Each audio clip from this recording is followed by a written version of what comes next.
Good morning. We're going to do a little different thing here. So I farm this park. It's part of the Hunterdon County Park System.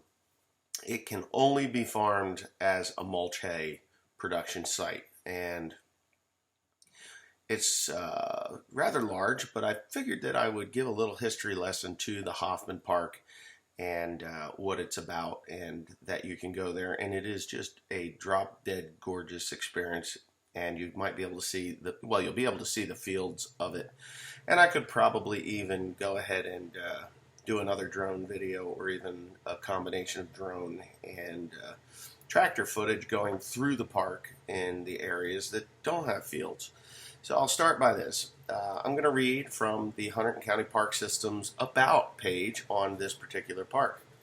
And I will go right on down through it, and you can watch the views of me trying to kill my drone while filming my wife.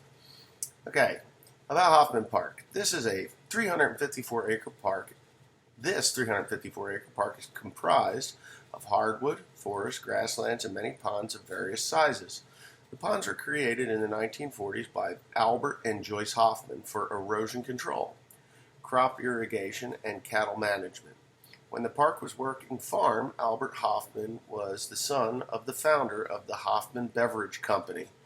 Albert's skilled innovations led to improvements in the sanitization, labeling, and packaging of the bottles. He also invented biological filters that extracted impurities from concentrated sugar syrup in 1929. The company became the first in the country to incorporate natural fruit ingredients into its products. In 1945, the Pabst Brewing Company bought the bottling plant. After Albert's death, Joyce sold the farm to the county and Union Township in 1999, maintaining life rights until her death in 2006. The buildings are currently under the jurisdiction of the Union Township, with the land being managed by the county. Recreational opportunities. Hoffman Park paved and graveled paths are excellent for biking, riding, and walking, and ponds offer good fishing as well as opportunity for reflective nature study. In winter, the paths provide a good place to cross-country ski. The location. Hoffman Park is located in Union Township, west of Clinton, and just south of Interstate 78. The main parking area is at 26 Baptist Church Road, Hampton, 08827. The gate is open from 9 a.m. to sunset. A second parking lot is located at 751 Mecklin Corner Road, Hampton, 08827. Directions from I don't need to give you directions, GPS will take you there. General trail information. From the parking area, Hairpin Lane wind down a steep hill towards Manny's Pond. The vista at the start of the trail offers a wonderful view of Hoffman Park fields and forest, as well as Spruce Run and the hills of the Highlands in the distance. Once down the hill from Hairpin Lane, Hoffman Park trails meander through woods, past ponds. Most of these trails are old gravel or paved roads that are flat and easy to hike, bike, cross-country ski, or push a stroller on. Most of the trails are named for features one would find on them. For example, Powerline Road has a power line running along it. No shit, Sherlock. And Birchway has trees growing along it. Okay, there's a bunch of birds on this place, and I mean a lot of them, so I'm going to read off this list. A host of different bird species can be found in the forests and fields, but Hoffman Park is probably best known among bird watchers for endangered and threatened species that nest in its grassland habitat. These include bobolink, eastern meadowlarks, grasshopper sparrows, and savanna sparrows.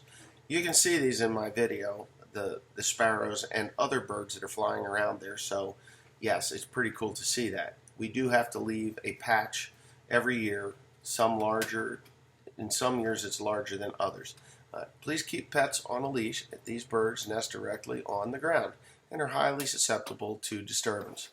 Eastern bluebird nesting boxes and wood duck boxes were erected in 2000 as part of a Boy Scout Eagle project. The bluebird boxes are in the fields, where bluebirds can be spotted year-round, and I have seen them. So that is, they's a working. Wood duck prefer wooded habitat near ponds and streams. In the fall, this can be a good area for watching hawk migration. Northern harriers and American kestrels can be sometimes seen hunting over the fields in the fall and winter. Now, while we were mowing these fields, the very top big fields, there was a red-tailed hawk that had come down and killed a rabbit. It was quite a large rabbit, and it couldn't haul it off. It couldn't eat it, and when I came back around with the mower, the hawk took off, and the rabbit laid there. So after a little bit of while, we finished up the mowing of that field, and out of nowhere, the buzzards started landing, and they did their business there. So nothing goes to waste there either. Now just hold on, because there are some other parts of this Hoffman Park history that I'd like to read, but it's not on this page, so give me a second. All right, so here we go.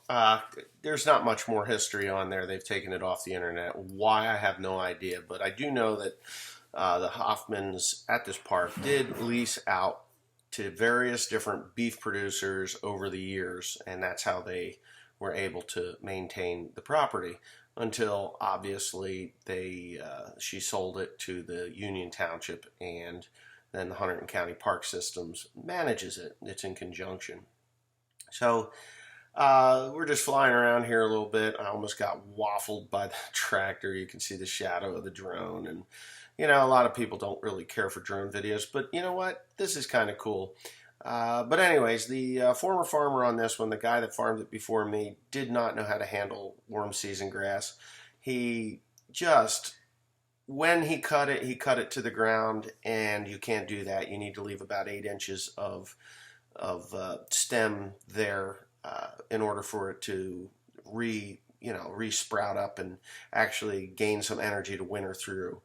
It's better if you throw a tiny bit of fertilizer on it, because if you don't, then obviously it's going to not come out in the late spring.